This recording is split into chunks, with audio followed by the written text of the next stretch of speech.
Nous sommes en Chine, à Douan, dans la province autonome du Guangxi.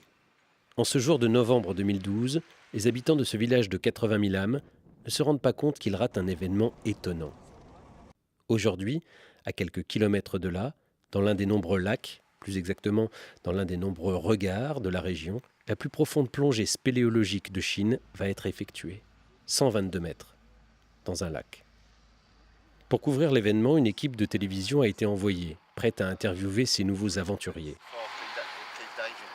Des explorateurs qui ne sont ni du gouvernement populaire chinois, ni membres alliés russes et encore moins scientifiques américains. Non. La plus profonde plongée effectuée sur le territoire chinois dans une source a été établie par 2 Français, un pré-retraité et un ancien architecte d'intérieur.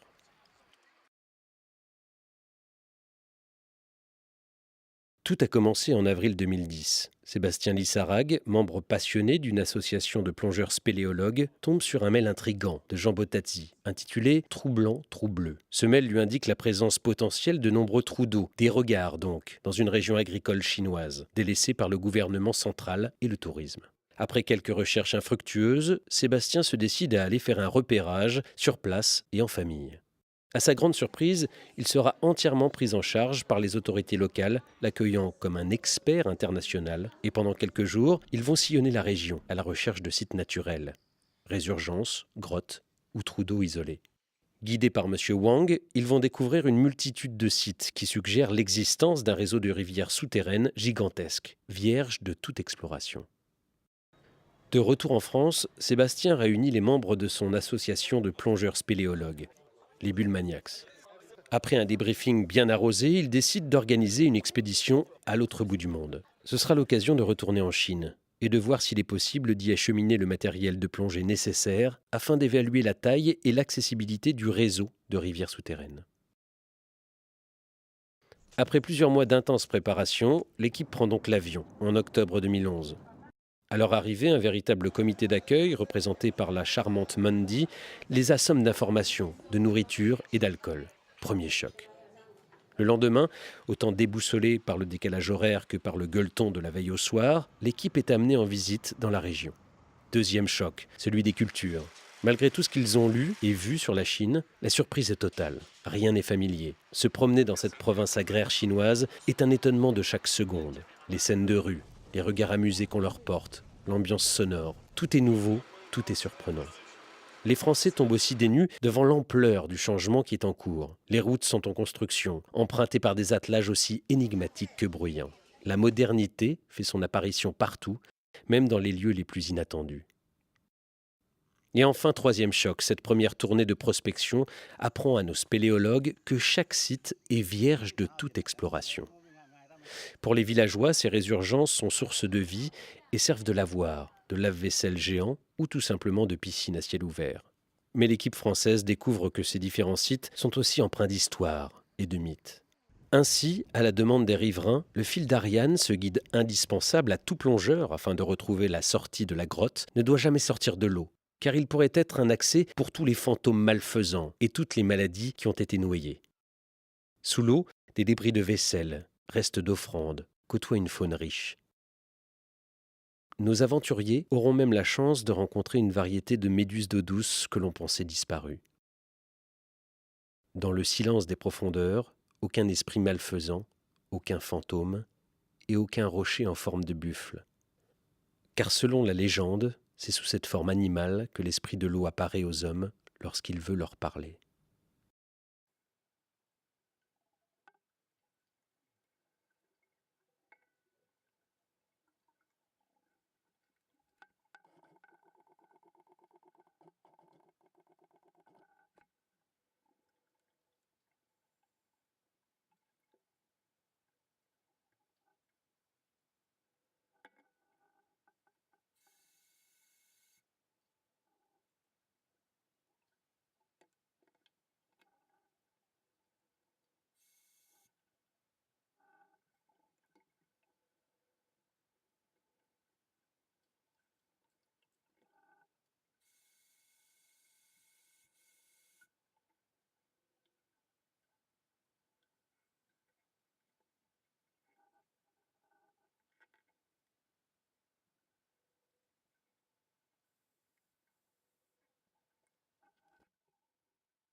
Quand les plongeurs sortent de l'eau, c'est avec un mélange d'amusement et de pieuse fascination que les villageois découvrent toutes ces images sous-marines, révélatrices d'un monde inconnu pour eux et pourtant à portée de main. Partout où ils plongent, partout où ils passent, la réaction est la même. Curiosité, amusement et aussi émotion devant le fait que de lointains occidentaux s'intéressent à leur eau, donc à eux. Ces gens ne font qu'un avec la source qui les a vus naître. Elle étanche leur soif, elle les nourrit, les soigne parfois, et elle recevra des offrandes le jour de leur mort. Émus, touchés par ces rencontres, les spéléologues y trouvent une motivation supplémentaire pour continuer leurs explorations jour après jour.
Tandis qu'en journée les explorations et les découvertes continuent, chaque soir des liens se tissent entre les explorateurs et l'équipe chinoise qui les accueille et les guide.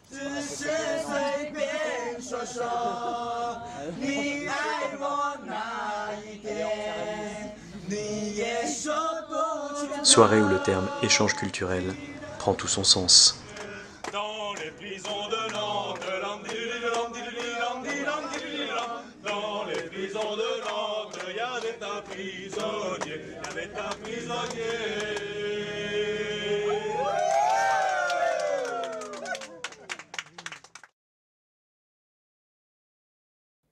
C'est par une réunion officielle que se termine ce premier séjour. Les Français sont invités à décrire par le menu l'étendue de leurs explorations et découvertes aux représentants du gouvernement régional. Pendant plus d'une heure, grâce à la traduction simultanée de Mandy, les spéléologues décrivent tout. Fossiles, poissons, méduses d'eau douce, tout est détaillé, vidéo et graphique à l'appui. En conclusion, les Français expliquent que l'abondance des lieux explorés et leurs dimensions extraordinaires confirment la présence d'un vaste réseau de rivières souterraines.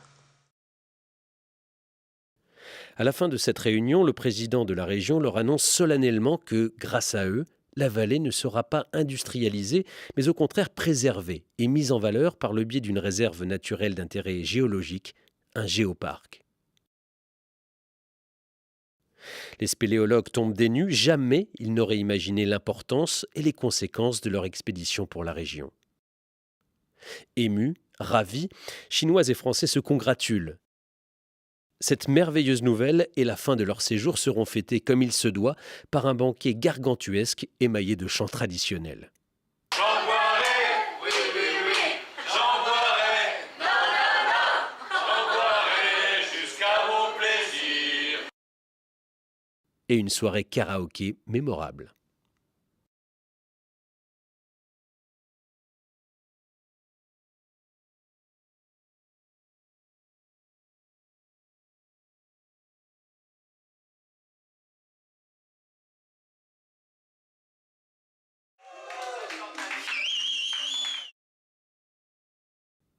Et dès le lendemain, retour en France avec une belle gueule de bois. Une fois rentré en France, l'année 2012 commence sur les chapeaux de roue par le salon annuel de la plongée, durant lequel Pierre-Éric de Seyne tient une conférence sur l'aventure de Duan. Pour l'occasion, toute une délégation d'officiels chinois a fait le déplacement. Sont présents le président de région, le responsable du tourisme, un consultant politique et un investisseur. Accompagnés comme il se doit par leur interprète, l'ange gardien des spéléologues, Mandy, leur présence à Paris leur permet également de parler d'avenir avec toute l'équipe. En effet, durant le premier séjour, les nombreuses plongées effectuées ont permis de confirmer l'intérêt majeur de la géologie dans la région. Mais devant l'échelle exceptionnelle du réseau de rivières souterraines de Duan et sa profondeur, il faudra employer de nouvelles techniques de plongée, plus pointues, pour continuer l'exploration. Forts de l'expérience de leur premier séjour, les Bullmaniacs préparent intensément leur prochain départ pendant plus de 6 mois, en effectuant notamment des plongées tests réalisées en France. Après 6 mois d'intense préparation et de plongées d'entraînement effectuées en France, c'est enfin l'heure du nouveau départ. En un an, la ville et la vie ont changé. Les chemins de terre sont devenus des routes bitumées, le nombre de voitures a été multiplié par 10, des immeubles ont poussé comme des champignons et des feux tricolores ont fait leur apparition un peu partout dans la ville. Une fois sur place, l'équipe, ayant toujours l'exigence de sécurité, va repérer le caisson de recompression acheté à la Russie par l'hôpital local. Bien que semblant daté de la guerre froide, le caisson fonctionne très bien et est même équipé d'un lecteur MP3 dernier cri, utile pour tromper l'ennui pendant les longues phases de traitement. C'est une très bonne nouvelle pour l'équipe qui pensait ne pouvoir compter que sur elle-même en cas d'accident de décompression, risque toujours présent lorsque l'on s'immerge à grande profondeur. Cette année, les 2 premiers jours sont consacrés à la préparation du matériel et la confection des gaz respiratoires sous la houlette d'Hervé. Son expérience dans la gestion des risques sera un atout pour cette phase critique du projet, car l'erreur n'est pas permise. C'est ce qu'ils vont respirer sous l'eau, et donc leur vie qui est en jeu.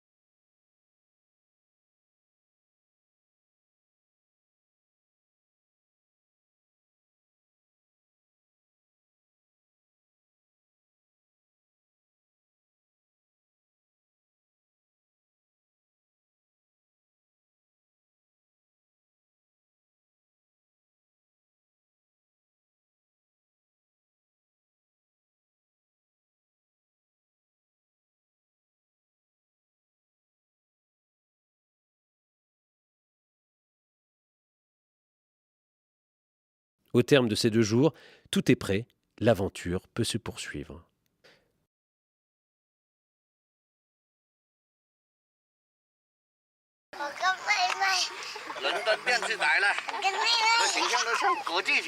Les villageois sont ravis de les revoir et les plongées vont bon train.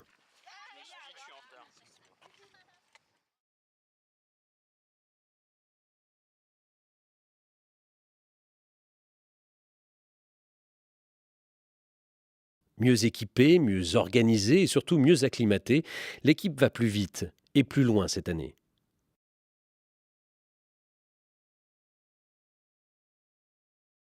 Les recycleurs qu'ils utilisent leur permettent des immersions beaucoup plus longues et beaucoup plus profondes. En quelques jours, plusieurs centaines de mètres de grottes sous-marines sont déflorées.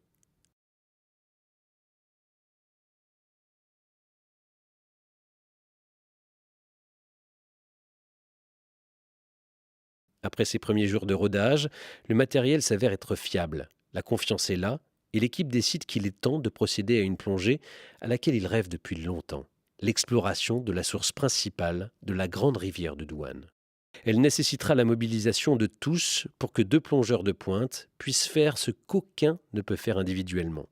Partir à l'inconnu vers les grandes profondeurs, sans doute au-delà des 100 mètres, pour trouver, ils l'espèrent, un accès à la grande rivière souterraine.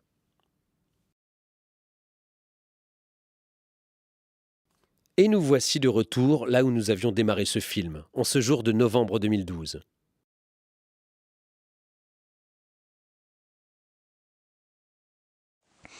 La communication autour des plongeurs français a également fait son chemin. C'est avec surprise et plaisir que les spéléologues voient arriver ce jour-là une équipe de télévision locale. Excités mais concentrés, les 2 Français désignés par l'équipe pour cette exploration se préparent. Pendant ce temps, Michel et Sébastien sont sous l'eau. Ils confirmeront que tout l'équipement de sécurité est bien positionné et opérationnel. Hervé, directeur de plongée, donne alors son feu vert. Le grand moment est arrivé. Serge et Pierre-Éric partent vers l'inconnu.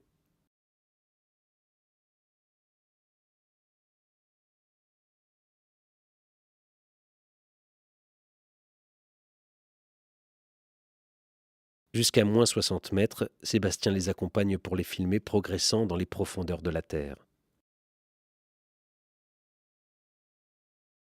Les plongeurs retrouvent la bobine de fil, ce guide laissé 2 jours plus tôt lors d'une plongée de préparation. Ils continuent de descendre. Moins 90 mètres. La suite de la grotte est toujours verticale. La paroi défile lentement devant leurs yeux. C'est à moins 110 mètres qu'ils verront enfin s'ouvrir devant eux une large galerie partant à l'horizontale vers le nord-ouest. Un courant puissant y est perceptible et indique clairement que le lac de Daxing est une exurgence de la rivière souterraine dont la source est située plus loin, en amont de la vallée.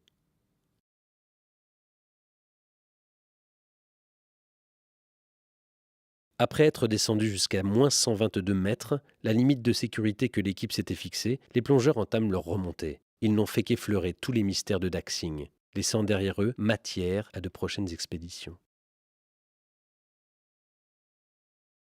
En surface, tout le monde attend dans un mélange d'angoisse et d'excitation. Pour limiter les risques, il a été convenu que le temps passé au fond serait court. Ainsi, le retour des plongeurs au palier est attendu une demi-heure après leur départ.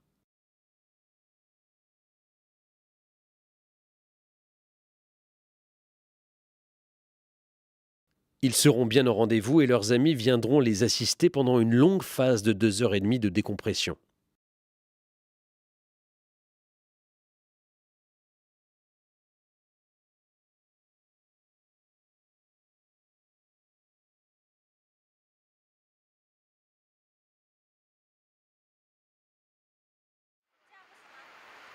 « 3 heures après être partis, ils font enfin surface.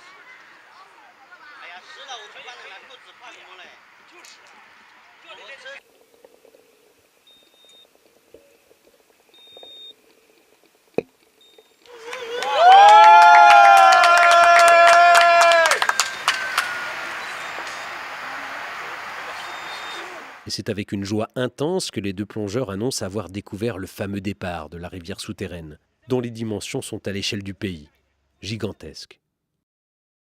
Mission accomplie.